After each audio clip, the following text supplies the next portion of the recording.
nhiều种，一种不是个从此都，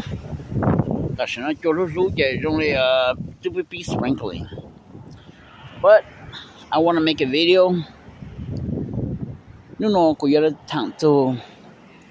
the update the recap. Cụ tu trong này cụ tu ít lại video thằng to cấp. Difference between the Apama ha sen. But I want to try to be more in depth, as much as details as I can. Okay, which part that you're doing, say, could record those on the machine, okay? So, ก็แม่ลูกปังที่เตอแม่หาต่อหาแต่ยอแม่หาหยาอยู่กะอมวยเรียกะโอเซียนเรียกะอมวยกลับเล่าเรียกไม่หยากับพม่าดาวและพม่าสไตล์นมาแม่จู first acquired your bloodline เจแม่จูเนี่ยนะเป้าใส่จะ body type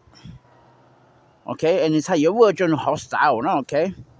Because if you don't have the right bloodline, and if you don't have the right body type, yeah, new style, new sin, new virgin, how new body, type, new bloodline type, no, okay? So you guys have to know that, like between like for example, like a truck and a sports car, you know. 所以两样的车哈也没这么生产的有就是的 sport car 上 OK 还有没有叫的 sport car 这么掏空的 sport car 中多长是吗就可能你去标了么我好好领的呢 OK so you guys have to understand that OK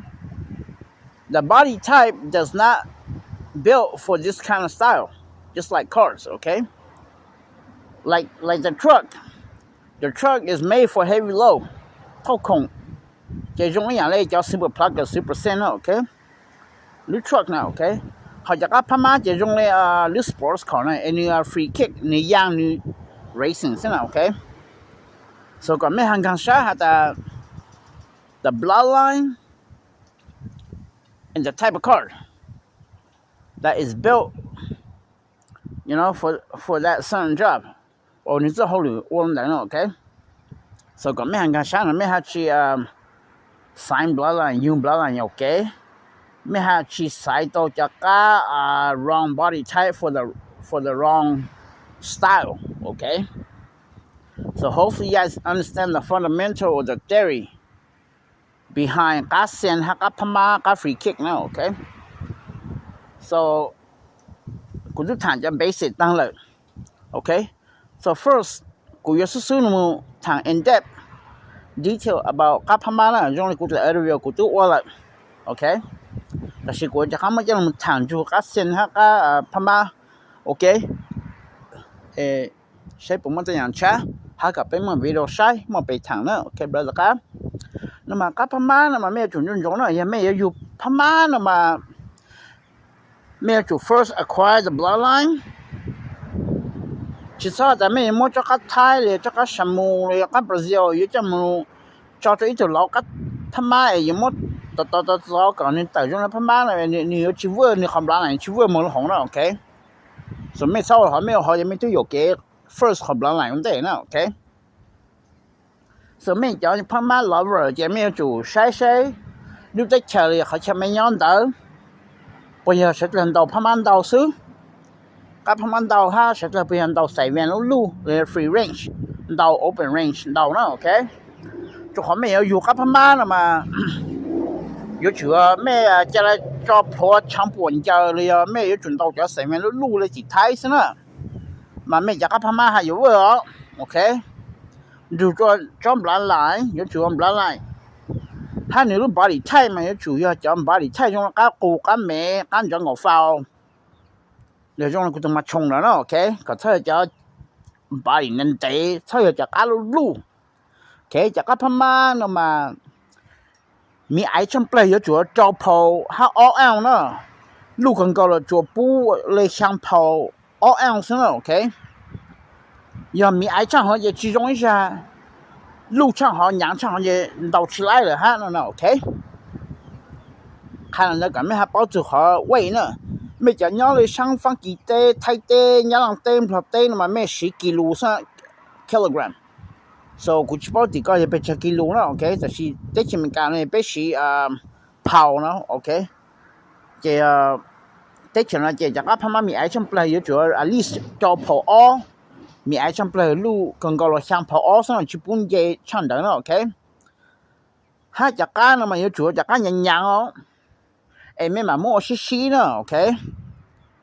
Hai người nó bà đi, yếu chúa cho bà đi trong các cô, các mẹ, các chẳng có phao nó mình sang tàu lái nữa, giờ nên tàu luôn bà đi trong là chỉ các thái, các mẹ cả thì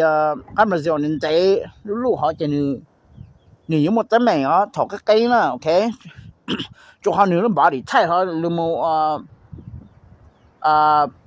去 balance 到去 balance 就可能人得了，这你到去蒙来拍满到呢，拍满考打完到呢 ，OK， 们呢就是 short stocky 的，那什么头呢 free kick 人家喊你手真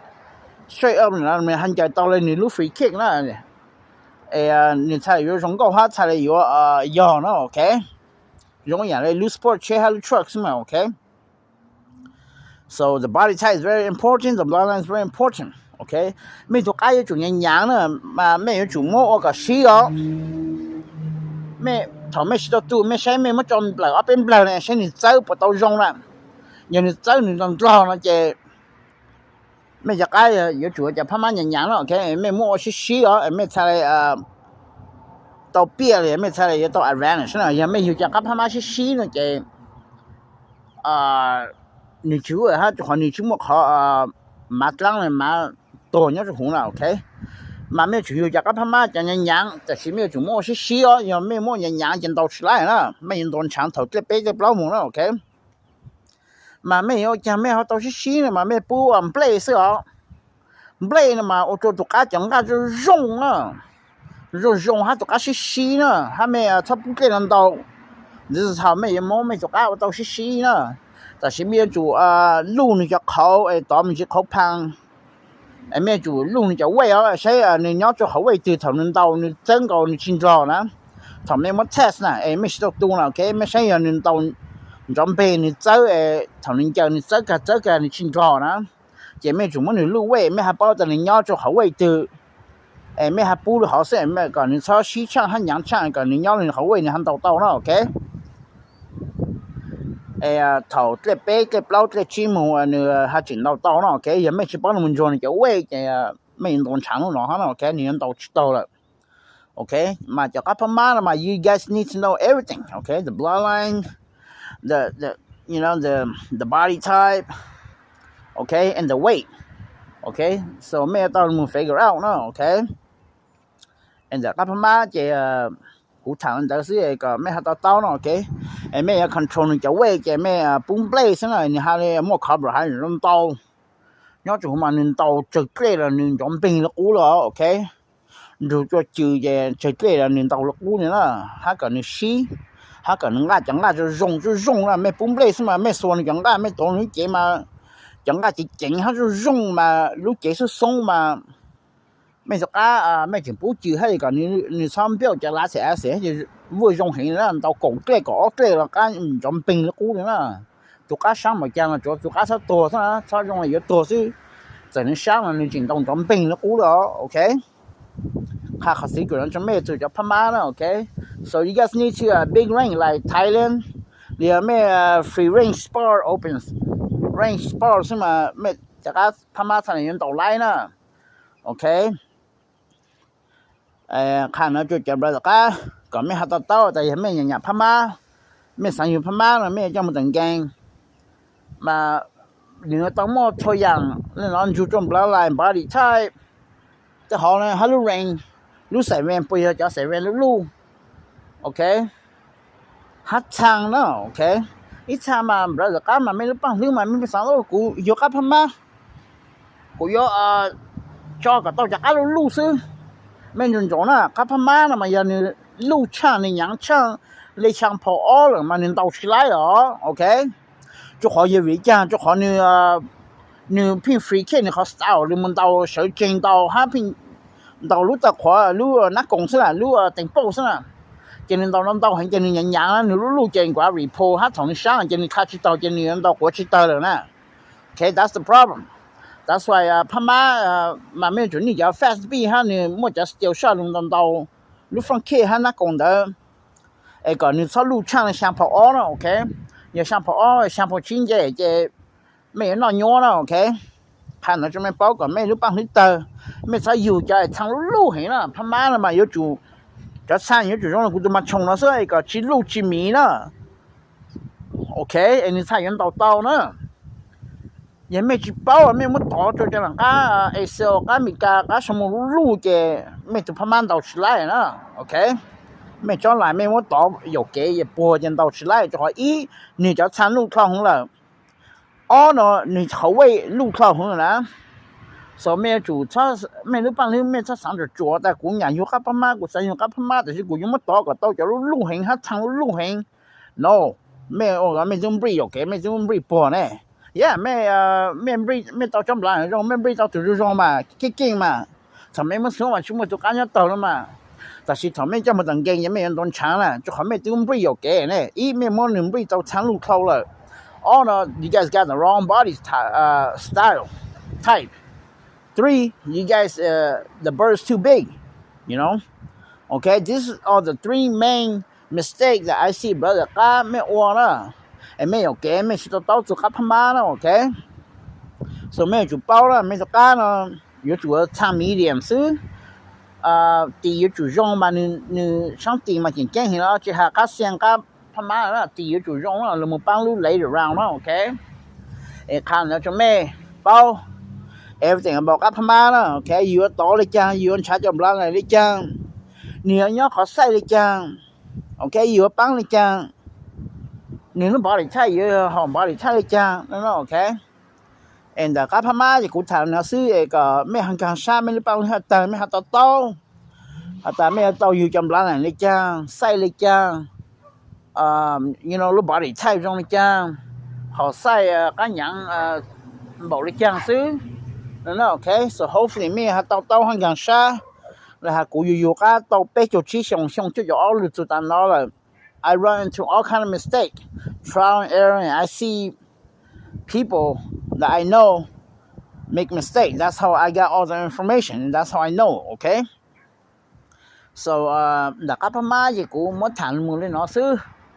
ไอ้ก็ไม่รู้ปังนิดแต่ไม่หันกลางชาไม่หันต่อเต้าเนาะ okay? This is very important. You guys need to know all this, okay? เดี๋ยวกูอยู่ลงบนฐานจุดแล้วก็เซียนเลยก็อมมวยเลยก็ซื้อแบบ plugger, okay?要做嘞被这前面干了嘛被有家身份被我讲身份没爱上路嘞讲身份路嘞没补嘞咕噜忘了路个嘞咕噜忘了是呢mo half เนาะเจ half other half ต่อ是呢 okay เจมี爱呢เจพม่าชิวเวอร์เลย okay เขามวย嘛เขาเซียน嘛没有准正宗了没有主要叫长路哦他要叫长米了 medium to big Okay ถ้าจำบลาไลน์นะมันไม่จุอยู่จำบลาไลน์จับกันบราซิลนะเลยจะ20 G ถ้าจะไว้ไรอย่างนะโอเคจะก็จะ origin เลยก็เอเชียนะโอเคตรงนี้กินเฮอปุ๊บจะปากกวยเลยจะ20 G เลยจะไว้ไรอย่างนะไม่จุ没有主没有จะ弄这样的哦样没做缝样这是样有不正了 OK sẽ bố một cho chỉnh cái ok rồi cá bằng kỳ nhưng mà xe có sao tao cho original đó ok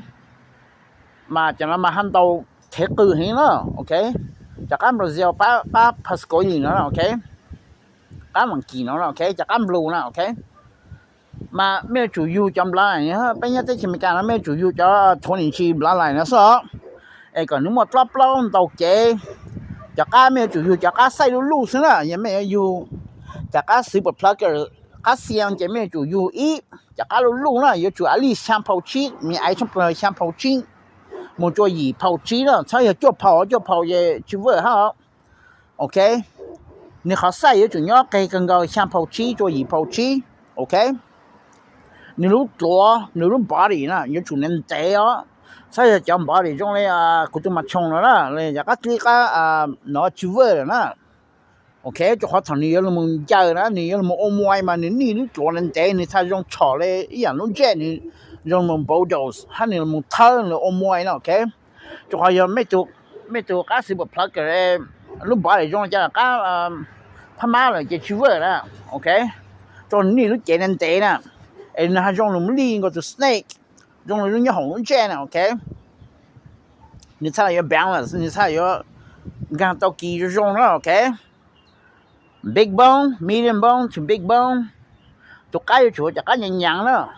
โอเคไอ้เท่าแม่ยังมอ condition แม่มาใช้หนึ่งเจอให้หนึ่งปวดใจหรือจังเนาะจะเอาไว้เจอไหมฮะ control 到那也没จะก็สิสิเนี่ยจะไม่ยังมอหยังจะไม่อยู่ปูเต้นน้ำเตาหาไม่ปูกันอยู่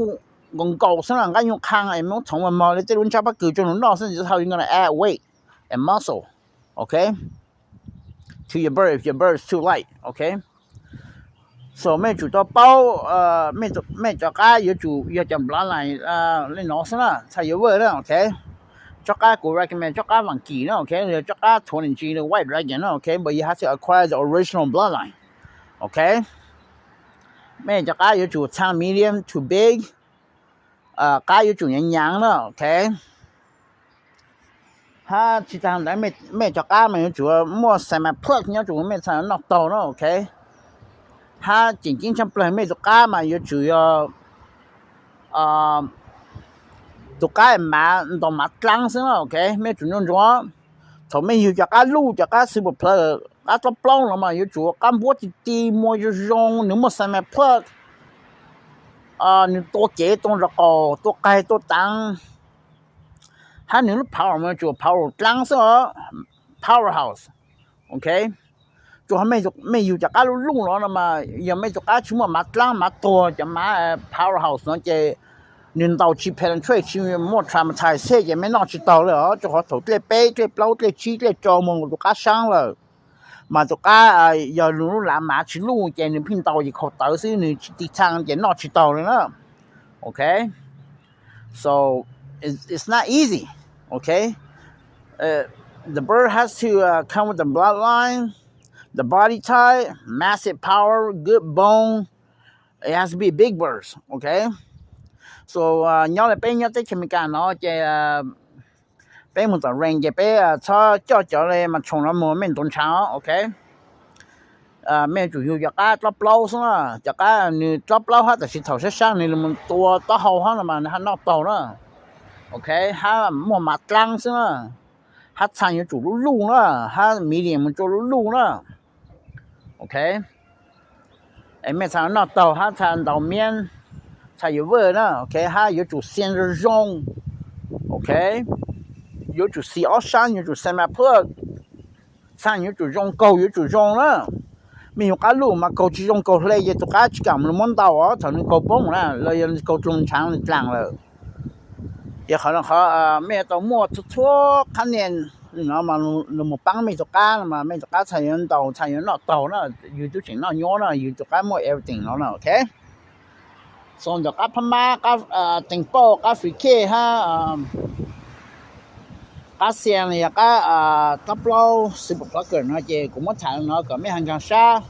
ไม่หาต่อเต้าหาแต่เยอะไม่เยอะ play จากcáเนาะไม่ตอนนี้จะใส่เนาะจะบลาอะไรเนาะจะบาดีไทยเนาะ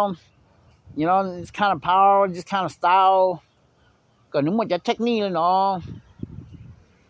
Okay, những một power nó. Như cái bóng structure chủ trong nó, nó.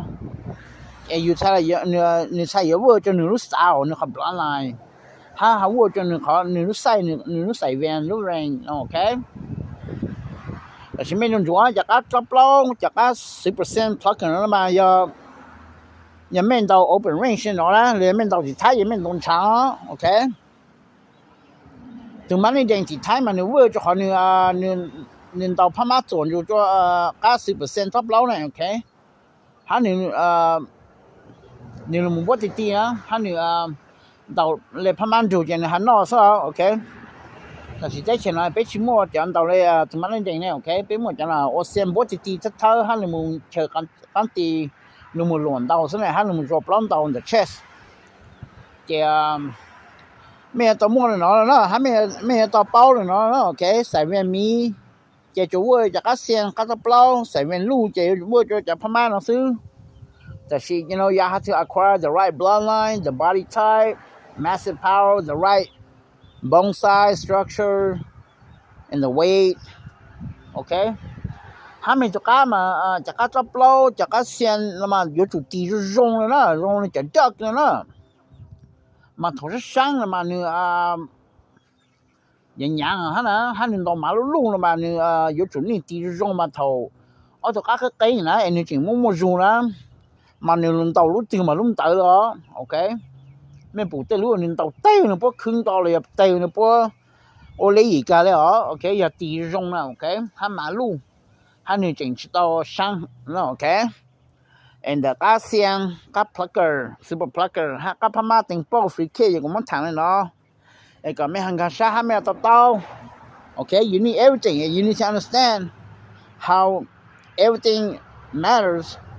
which is going to work for that type of style okay จากกับพม่าฮะกับ plugger เสียงจะยงอย่างไรหรือ sports ใช้ฮะหรือ truck ใช่มั้ย okay they are not built for that kind of you know duty okay 用一样叫 truck 不要那么掏空人现在就是 for racing 呢 okay 这叫 truck 这用来这个top load 的阿线呢 okay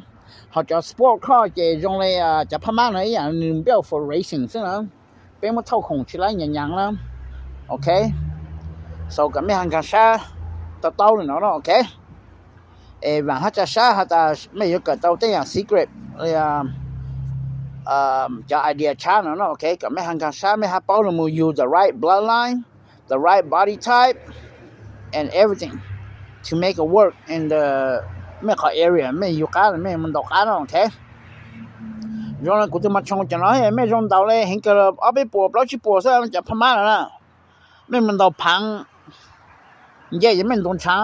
ไม่ยังจะไม่อีหรือกี่เลยไม่ดอกยังรู้กี่เลยกัดตัวซะ okay